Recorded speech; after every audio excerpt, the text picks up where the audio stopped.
Amigos, nuevamente con ustedes en una emisión desde norte a sur. Ya usted sabe que estamos para ustedes, Damaso Jiménez, Darwin Chávez y Francisco Rojas. Los temas de la política venezolana, de verdad que interesan mucho a los venezolanos, pero también debe interesarle a los que hacen política en el mundo, porque pareciera una situación inédita.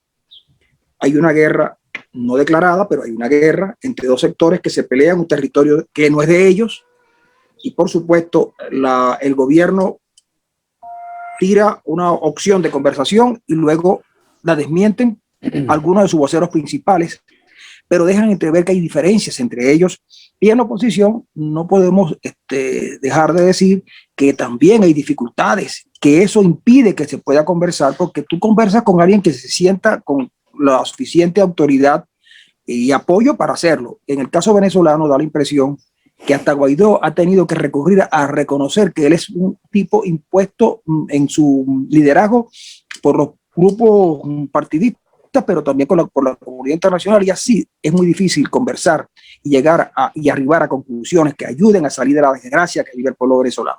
Que eso pareciera ser que ciertamente no le preocupa mucho.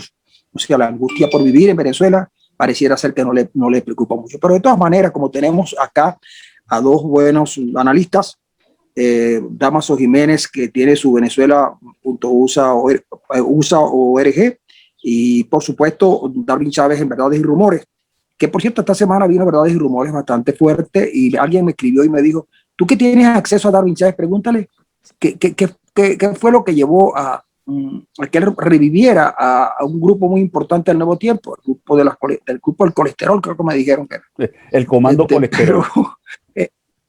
El comando colesterol. Pero bueno, eso lo dejamos para el final, porque tú sabes que las cosas así que tienen algo de humor las dejamos al final. ¿Damaso o Darwin? Damaso, adelante, Damaso. Darwin. No, bueno, me gustaría escuchar a Darwin. ¿Qué ha ocurrido en los últimos días en Venezuela? Para bien o para mal, la decisión de designar los nuevos rectores del CNE, donde se incluye a dos opositores, fue el detonante para que se aceleraran los acontecimientos luego de varios meses de un proceso bastante trabado, donde no había avances. Era una especie de guerra de trincheras al estilo de la Primera Guerra Mundial, donde se atacaban, pero no había avances de ningún lado. Sin embargo, por supuesto, porque es el que tiene el poder territorial, Maduro se benefició de ese proceso trabado. Lo que está ocurriendo en este momento hay que leerlo en varios sentidos. Primero, se está haciendo oficial algo que ya venía ocurriendo desde hace varios meses, que son las conversaciones. Bajo el marco de la participación de Noruega, se venía conversando desde finales del año pasado, sobre todo en diciembre, entre las partes en conflicto, que fue lo que han llamado las negociaciones pendulares, porque no había una conversación cara a cara entre chavismo y oposición, sino que Noruega se reunía con ambos sectores y luego cruzaba propuestas. Estas primeras conversaciones buscaban tentar las bases de lo que iba a ser una segunda ronda de conversaciones e incluso una tercera ronda. Se habló de que la tercera ronda se va a realizar o se iba a realizar en México bajo el auspicio del presidente López Obrador, pero además con el aval de Estados Unidos y la Unión Europea. O sea, no era una acción aislada ni de Noruega ni de México.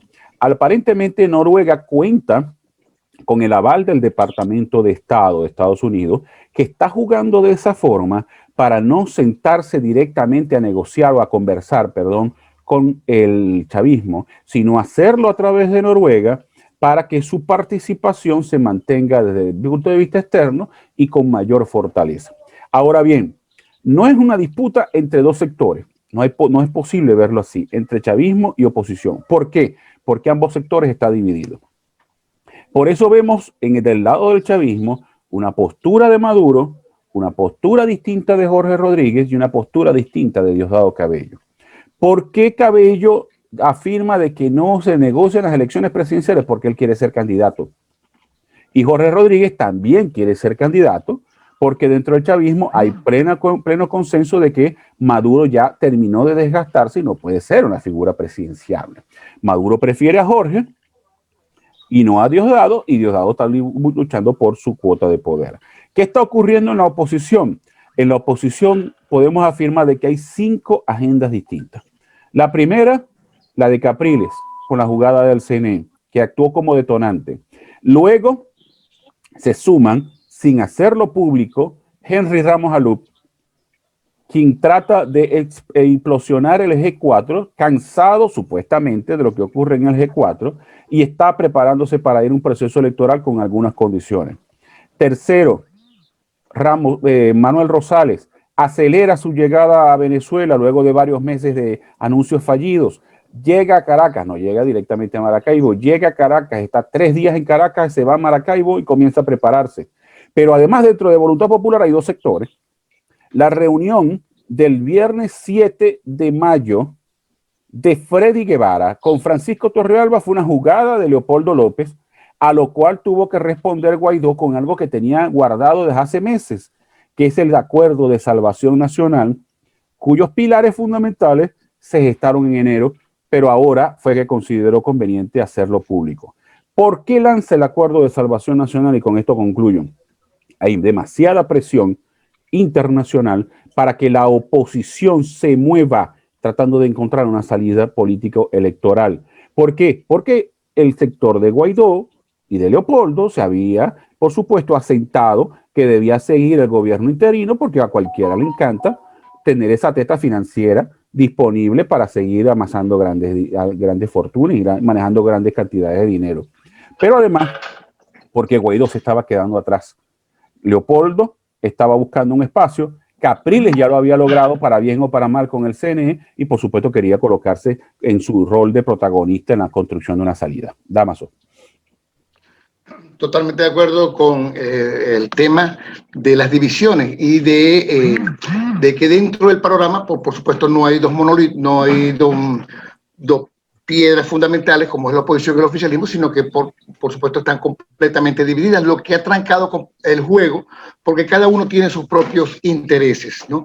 Me llamaba la atención, por ejemplo, cómo Freddy Guevara, a propósito de esta reunión, confesara él mismo que tenía serias dudas de que Maduro esté interesado en una negociación, pero dice que por su parte y por lo que él representa, pues tienen el deber ético de buscar una salida menos traumática, que es lo que llama pues este acuerdo que saca Guaidó, que es un acuerdo donde él mismo prácticamente se bombardea, porque el planteamiento, la narrativa que ha mantenido durante estos 2 últimos años es totalmente lo contrario. Era un cese de usurpación, un mantra que todo el mundo siguió, cese de usurpación, gobierno de transición, elecciones libres, que prácticamente fue implosionado por el mismo Guaidó al sacar del bolsillo, como dice Darwin, este acuerdo de salvación nacional, que no es otra cosa que una estrategia totalmente contraria. No sabemos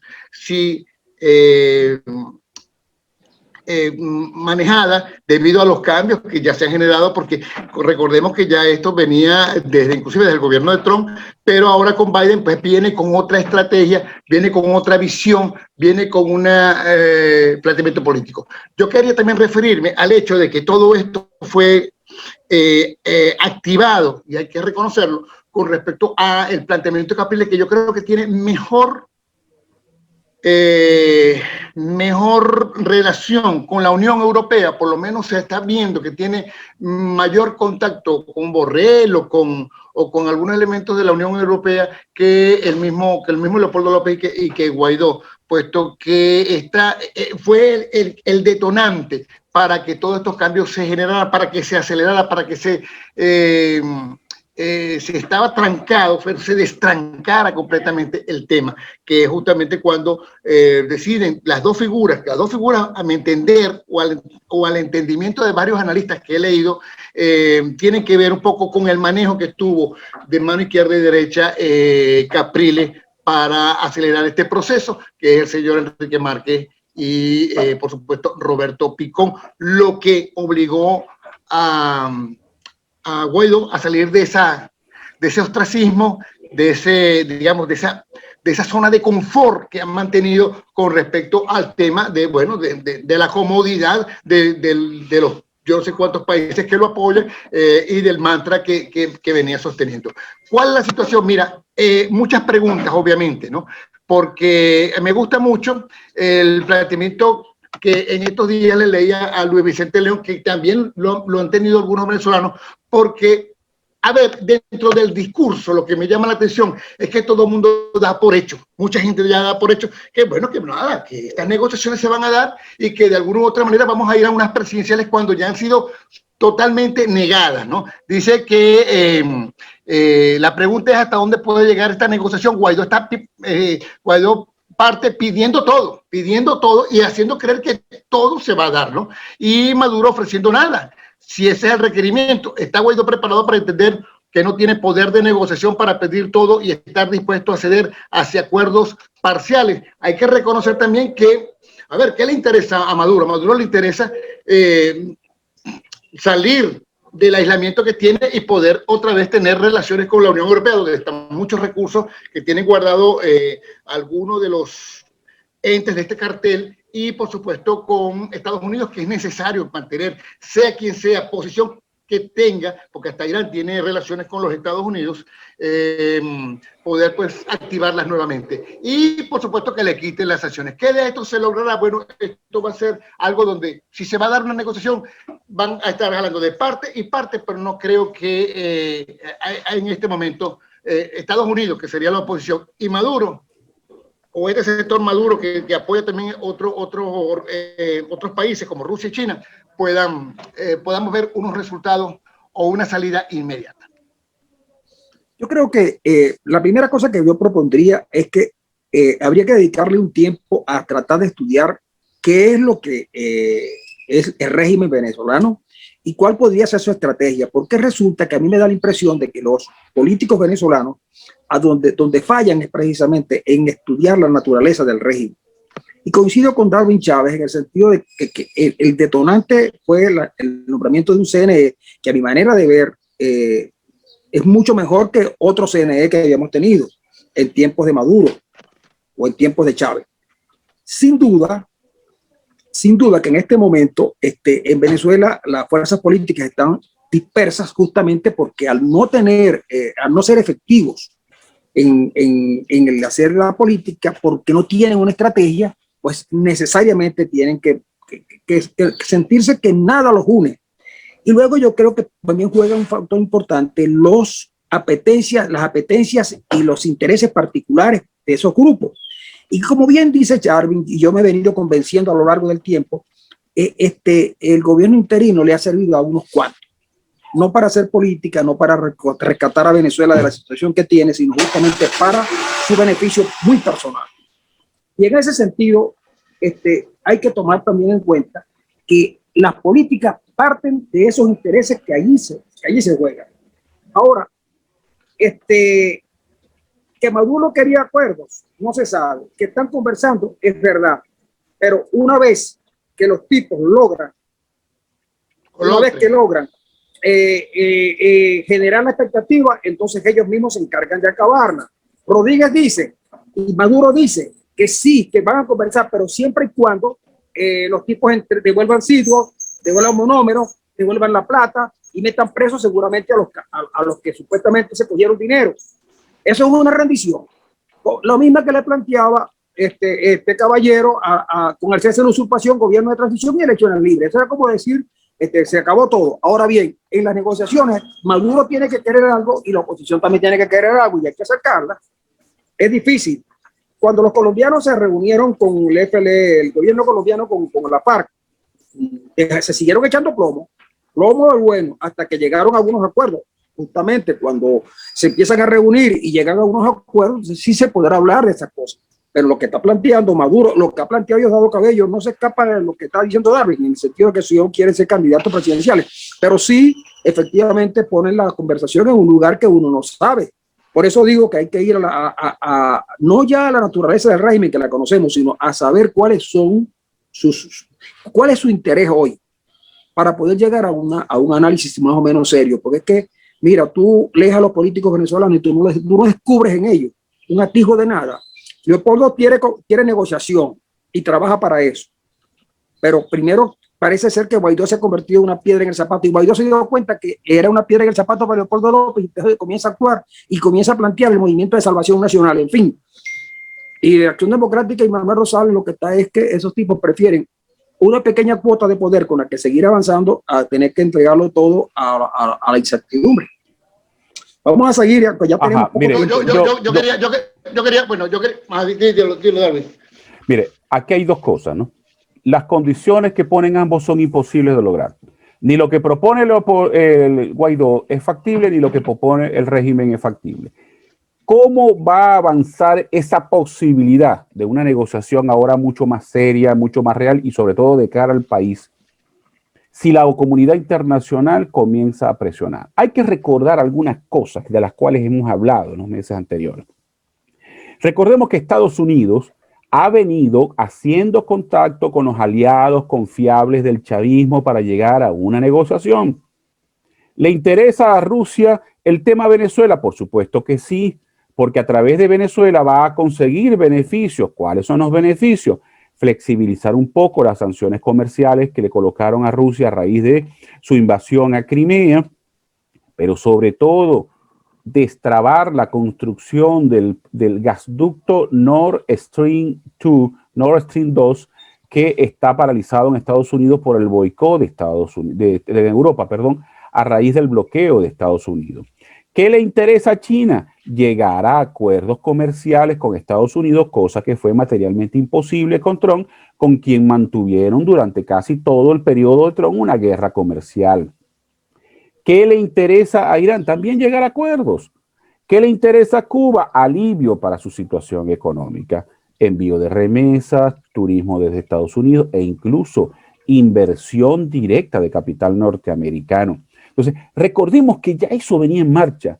Quizás a partir del momento que Guaidó anuncia el acuerdo de salvación nacional, es cuando la comunidad internacional, sobre todo Estados Unidos, le dice, es el momento de plantear esa solución. Entonces, no hay que verlo como un hecho aislado, hay que verlo dentro de un contexto, ¿verdad?, en el cual la comunidad internacional ha venido trabajando. Casualmente, uno de los primeros países que reaccionó frente al acuerdo de salvación nacional fue Canadá. Y recordemos que la iniciativa de Canadá se viene manejando desde mucho antes de la reunión aquella en Bogotá, donde el embajador James Story le regañó duramente a toda la oposición, y con mucha razón. Entonces, no hay que verlo como un hecho aislado. Ahora hay que ver los siguientes pasos que la comunidad internacional comienza a dar. Porque si dependiera solo de oposición y chavismo, aquí no va a pasar nada. Permítame un momento, profesor. A mí me llama la atención que sí, es real. Esto viene desde hace muchísimo tiempo.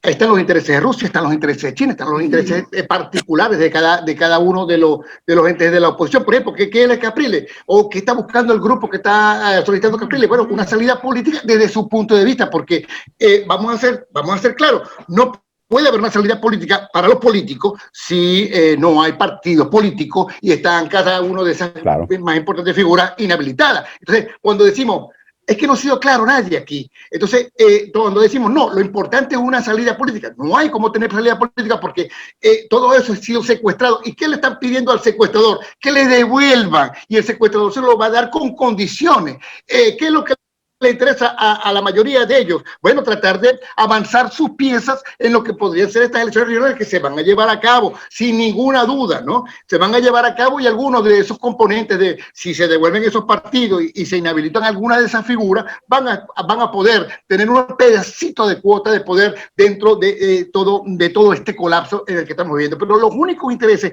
que nunca son tomados en cuenta son los intereses de los venezolanos, que cada día tenemos una moneda que cuesta en este momento para pagar $1, tiene que buscar 13 millones de bolívares, cuando el sueldo mínimo son $3. Entonces, bueno, es una situación. Me llama la atención también la manera semántica como se plantea esto, porque fíjate, el acuerdo nacional, lo digo rapidito, dice convocatoria de elecciones libres. ¿Desde cuándo estamos con la convocatoria? O sea, me está sacando una carta del anterior mantra para metérmelo aquí. También, además, ¿a qué estamos llamando elecciones libres? A las elecciones regionales. estamos hablando de cuál CNE, porque ese CNE es inamovible. No, con otro CNE, ¿cuál otro CNE se va a mover? Este CNE además está viciado completamente porque cada uno, la mayoría, yo creo que el 60% del componente de este CNE son figuras del Partido Socialista Unido de Venezuela. Entonces, ese CNE va a tirar, tiene sus propios intereses hacia allá. Y lo que son figuras de otro ámbito, por supuesto que tienen un suplente que los está controlando. Están hablando del tema humanitario, entrada de vacunas y ayuda humanitaria. Eso no es una situación que se tiene que plantear políticamente, eso no puede ser politizado. Liberación de presos políticos es una cartilla vieja. Levantamiento progresivo de las sanciones es lo único allí, ¿no?, que se le está colocando nuevo, que no compete, no en nada ayuda al pueblo venezolano. Así que yo, de verdad, mi posición es que estamos ante una nueva farsa, no le veo salida, y eso de ser esa solidaridad automática de que, bueno, tenemos que buscar cualquier salida ante esta situación, yo creo que vamos a estar peor. Mira, yo antes de que Damaso interviniera tenía la solución yo tenía la solución para estos problemas. Bueno. La voy a mostrar, yo la tenía, pero ahora después que Damaso intervino, yo voy a tratar entonces en lo posible de rebatir algunos de los argumentos de Damaso, pero aquí tengo la solución. ¿La conocen ustedes? ¿La vieron alguna vez? No, gracias, afortunadamente no. No, yo sí pero esta es el álgebra de Baldor. Yo con los números y yo no nos llevamos bien. Pero este es el álgebra de Baldor que tiene la solución para miles de problemas. Yo creo que el venezolano con un poquito de esfuerzo lo podemos conseguir aquí. Claro. Así que yo le voy a recomendar a ustedes que como libro de cabecera tengan este libro, y además ya la película viene. Yo, pero parece Rafael Poleo, el que está en la portada. No es Rafael Poleo, es el doctor Amador que está ahí. Sí, se parece a Poleo. Bueno, ya tienen aquí esto para la cuestión, no se pongan a estar leyendo a los teóricos, aquí está la solución. Hay muchos problemas aquí que resolver. Pues bien, lo que tenemos en Venezuela es lo que hay. O sea, una cosa son los deseos y otra son la realidad. La realidad es que la oposición no ha podido empalmar una política que les lleve a poner al gobierno contra las cuerdas. Incluso la oposición es de alguna manera reactiva, es decir, ellos no son capaces de proponer absolutamente nada, sino que, por ejemplo, frente a los grandes problemas del país, poco se expresan, no dicen mayor cosa. Y sobre estas cuestiones de la unidad, bueno, todo el mundo habla de la unidad, pero es mentira. Hay algunos que están proponiendo el revocatorio, otros que están proponiendo que creen que pueden ganar las elecciones. Yo tengo la impresión de que el gobierno va por este CNE y va a dar algunas libertades políticas porque tiene la convicción de que ellos ganan la mayoría de la gobernación y la mayoría de la alcaldía, que los puede apuntalar. ¿Y por qué tendrían que dar ellos una elección presidencial, chicos? Lo que tiene que hacer la oposición es plantearse realistamente lo que puede alcanzar. Lo otro es difícil de manejar. Pero solamente quiero darle un detalle. Rusia hoy anunció que está preocupada por la situación de Apure. Esa situación de Apure no es cualquier cosa. Hay 8 rehenes. Ayer, según información, hubo unos cuantos muertos. Y es una pelea ya abierta entre la FARC, que está respondiéndole a la FARC de Marquetalia, segunda, al grupo disidente de Reptil y el ELN. Y ahí hay otros componentes desde el punto de vista del tráfico de drogas y cosas esas. Eso está muy delicado.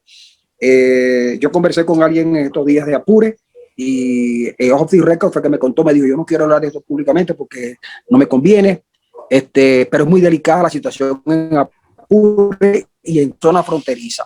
Y eso también puede estar operando en cuanto a forzar un acuerdo. Porque a los rusos, como bien decía Darwin, no les conviene que esto se convierta en un polvorín. Esa zona se convierte en un polvorín y va para allá, va por una guerra de alta intensidad y eso es muy delicado, seguramente para los intereses de ellos en Sudamérica. Bueno, Damaso, Darwin, estamos ya final. ¿Cualquier cosita? No. Lo que quede que lo dejamos para el próximo episodio. Perfecto. Entonces, amigos, en vista de que ya hemos prácticamente agotado los temas del día de hoy, nos despedimos, pero les aseguramos que el próximo lunes a las 7 de la noche, bueno amigos, ahora sí, me despido y espero que ustedes también lo hagan y nos vemos en el transcurso de la semana porque cualquier cosa sobrevenida puede ocurrir y allí va a estar la gente de Norte a Sur.